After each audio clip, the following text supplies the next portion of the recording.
একজন তামিম যখন বাংলাদেশের জাতীয় দলে খেলতো তখন বলতো, অনেকেই বলতো আকরামের ভাতিজা, এই এই সেই ডট বাবা আকরামের ভাতিজা, তাই জাতীয় দল খেলতে পারে। এখন তাদের এই কথাটা কি হইলো, তাদের এই কথাটা কি হইলো?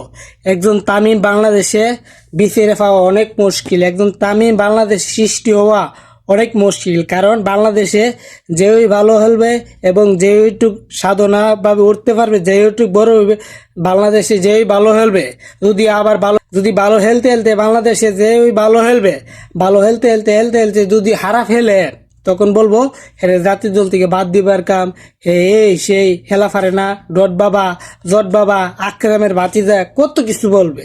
আমাদের তামিম যে সময় আসিল তখন তামিমের মর্যাদা অনেকে বুঝছে না, না বুঝার কারণে তারা টল করে, তারা টল করছে এই জন্যে তারা ভাবছিল আমাদের 75 নাম্বার জার্সি বিশ্বসেরা অলরাউন্ডার।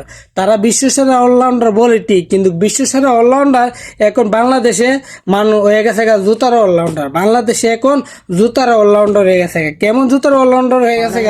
যে সাকিবের নামটা লো, যে হোক সাকিবের নামটা লো, তার ওই জুতা দেবে মানুষে। যদি সাকিবের নামটা লই, তাইলে আমার মানুষ জুতা দেবে, এরকম হয়ে গেছে সাকিব মানুষের কাছে। এরকম ছবি আল্লাহ তাআলা ইচ্ছা।